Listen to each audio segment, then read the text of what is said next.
BPSC assistant public sanitary and waste management का set number 1 paper 2 के लिए 20 question का आज कराने जा रहे हैं। तो पहला क्वेश्चन शुरू करते हैं। भारत सरकार के बायोमेडिकल वेस्ट मैनेजमेंट रूल 2016 के अनुसार मानव शारीरिक कचरे के संग्रह के लिए किस रंग के गैर क्लोरीन युक्त प्लास्टिक बैग का उपयोग किया जाना चाहिए? आंसर पीले रंग का। यानी कि अस्पताल में जो मानव शरीर का कचरे, अस्पताल जो होता है वो वेस्ट होता है, वहाँ से जो भी कचरे को निकाला जाता है वो गैर क्लोरीन युक्त प्लास्टिक बैग पीले रंग का होता है, उसी का उपयोग किया जाना चाहिए। क्वेश्चन नंबर 2 पे आते हैं। ठोस अपशिष्ट के जैविक उपचार के संबंध में निम्नलिखित में से कौन से कथन सही नहीं है? इसका आंसर है ऑप्शन नंबर ए। जैविक कचरे का खाद्य और अवायवीय पाचन जैसे कि खाद्य अपशिष्ट, उद्यान और कीचड़ केवल विकसित देशों में आम है। ये गलत है, क्योंकि जैविक कचरे का खाद्य और अवायवीय पाचन जैसे कि खाद्य अपशिष्ट, उद्यान और कीचड़ केवल विकसित देश में ही नहीं बल्कि विकासशील देश में भी आम है। अगला क्वेश्चन पर चलते हैं। अपशिष्ट जल उपचार के उद्देश्यों के संबंध में निम्नलिखित में से कौन से कथन सही नहीं है? तो इसका आंसर ऑप्शन नंबर सी होगा। अपशिष्ट जल के उपचार में केवल प्राथमिक कदम शामिल हैं, जो कि गलती है, क्योंकि अपशिष्ट जल के उपचार में केवल प्रथम नहीं बल्कि द्वितीय एवं तृतीय कदम भी शामिल हैं। अगला क्वेश्चन पे चलते हैं। किसी जीनोबायोटिक यौगिक के खाद्य श्रृंखला से गुजरने पर उसकी सांद्रता में उत्तरोत्तर वृद्धि कहलाती है। तो इसका आंसर है जैव आवर्धन। अगला क्वेश्चन पर चलते हैं। एक एरोबिक प्रक्रिया और अवशिष्ट पदार्थ में अवकर्मणीय कार्बनिक पदार्थ का एक बड़ा अंश परिवर्तन हो जाता है। इसका आंसर है कार्बन डाइऑक्साइड। यानी कि कार्बनिक पदार्थ कार्बन का एक बड़ा अंश कार्बन डाइऑक्साइड में परिवर्तन हो जाता है। अगला क्वेश्चन नंबर 6। तरल अपशिष्ट उपचार प्रणाली का व्यापक रूप से इस्तेमाल किया जाने वाला एरोबिक निलंबन प्रकार है। तो इसका आंसर सी होगा, सक्रिय कीचड़ प्रणाली। यानी तरल अपशिष्ट उपचार प्रणाली का व्यापक रूप से इस्तेमाल किया जाने वाला एरोबिक निलंबन प्रकार है सक्रिय कीचड़ प्रक्रिया। अगला क्वेश्चन। बायोटेक से निकलने वाला अपशिष्ट रीड बेड सिस्टम से छोड़ा जाता है। बायोटेक से निकलने वाले अपशिष्ट जल का द्वितीयक उपचार करता है और यह कितने प्रतिशत से अधिक गंध, निलंबित कण, रोगजनक और अन्य सूक्ष्मजीवों को समाप्त कर देता है। तो ये द्वितीय उपचार करता है, जिससे इसका आंसर ऑप्शन नंबर डी 99%। यानी द्वितीय उपचार करता है और यह 99% गंध, निलंबन कण और रोगजनक और अन्य सूक्ष्मजीवों को समाप्त कर देता है 99%। अगला सवाल। ग्रे वाटर के संबंध में निम्नलिखित में से कौन से कथन सही नहीं है? तो इसका आंसर होगा ऑप्शन नंबर डी।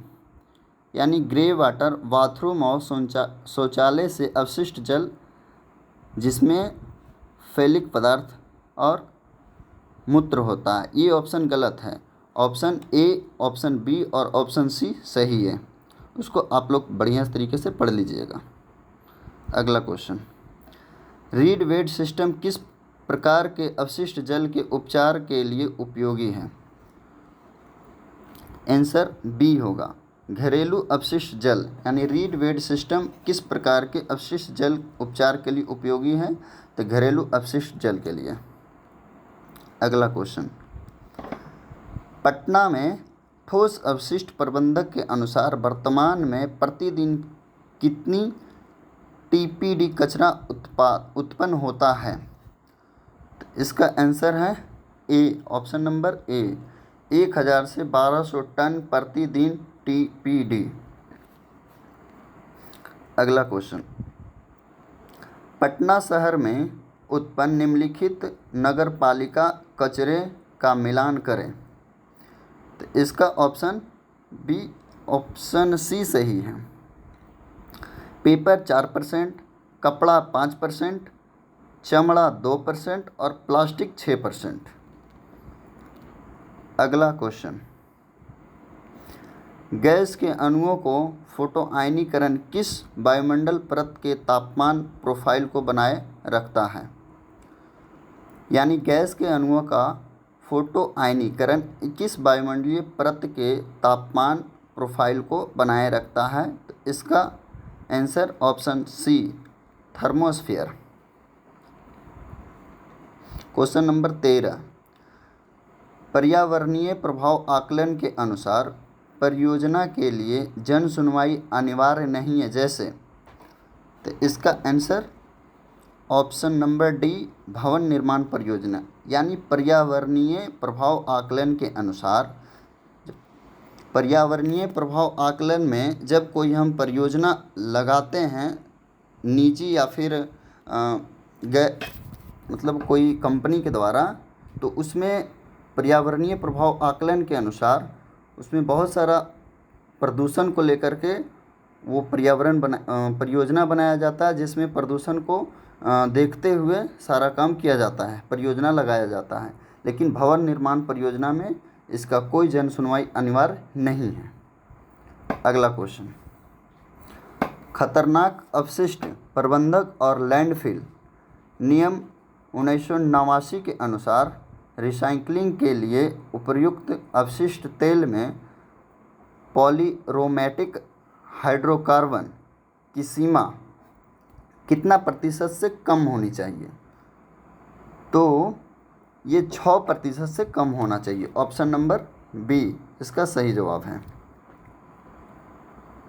अगला क्वेश्चन, ऊष्मीय उपचार उच्च कार्बन और हाइड्रोजन सामग्री वाले अपशिष्ट अर्थात जैविक कचरे के लिए उपयुक्त है। औद्योगिक अपशिष्ट और घरेलू अपशिष्ट का लगभग कितना प्रतिशत आमतौर पर ज्वलनशील नहीं होता है? तो इसका ऑप्शन सी सही है। यानी 20% औद्योगिक अपशिष्ट और 30% घरेलू अपशिष्ट जो है वो आमतौर पर ज्वलनशील नहीं होते हैं। अगला क्वेश्चन, निम्नलिखित में से कौन सा पदार्थ आमतौर पर विषवक्त नहीं माना जाता है? इसका answer option number A, carbonic acid. Carbonic acid है जो आमतौर पर विषवक्ता नहीं माना जाता है। अगला क्वेश्चन, ग्लोबल वार्मिंग में ग्रीन हाउस गैस के घटते क्रम में निम्नलिखित में से कौन सा सापेक्ष योगदान प्रतिशत सही है?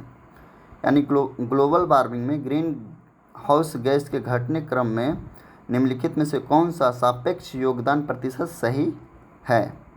तो इसका आंसर ए हो जाएगा। कार्बन डाइऑक्साइड, उसके बाद मीथेन, उसके बाद नाइट्रस ऑक्साइड, उसके बाद CFC12। अगला क्वेश्चन, एक जलीय प्रणाली में मीथेन और हाइड्रोजन सल्फाइड जैसी हानिकारक गैसों की उपस्थिति किसके साथ जुड़ी होती है? यानी कह रहा है एक जलीय प्रणाली में मीथेन और हाइड्रोजन सल्फाइड जैसी हानिकारक गैस की उपस्थिति किसके साथ जुड़ी होती है? तो ऑप्शन नंबर ए, ऑक्सीजन की कमी इसका सही जवाब है। अगला क्वेश्चन, बिहार पर्यावरण संरक्षण बोर्ड ने किस वर्ष संशोधित खतरनाक अपशिष्ट नियम 1989 के अनुसार खतरनाक अपशिष्ट उत्पन्न करने वाली इकाई का आविष्कार पूरा कर लिया गया? यानी कि बिहार पर्यावरण संरक्षण बोर्ड ने किस वर्ष संशोधन खतरनाक अवशिष्ट नियम 1989 के अनुसार खतरनाक अवशिष्ट उत्पन्न करने वाली इकाई का आविष्कार कर लिया है। तो इसका आंसर 2003 ऑप्शन नंबर सी, यानी 2003 में जो खतरनाक अवशिष्ट उत्पादन करने वाली इकाई का आविष्कार कर चुके हैं। क्वेश्चन नंबर 20 और ये लास्ट सेट का लास्ट सवाल है। बिहार राज्य में खतरनाक अवशिष्ट उत्पन्न करने वाली इकाइयों में मुख्य रूप से शामिल कौन कौन से हैं? तो इसका उत्तर ऑप्शन नंबर डी होगा। इसमें सभी हैं: सीमेंट संयंत्र, लौह और इस्पात संयंत्र, उर्वरक पौधे, एल्युमिनियम प्लांट, विद्युत संयंत्र, अपशिष्ट प्रसंस्करण इकाई। ये सब का सब है जो बिहार राज्य के खतरनाक अपशिष्ट उत्पादन करने वाली इकाइयों के मुख्य रूप में शामिल हैं। तो जो आज का जो 20 सवाल था सेट नंबर 1 का दोस्त, ये संपन्न हुआ। तो आप लोग बेहतर तरीके से इसे देखें और प्रैक्टिस करें।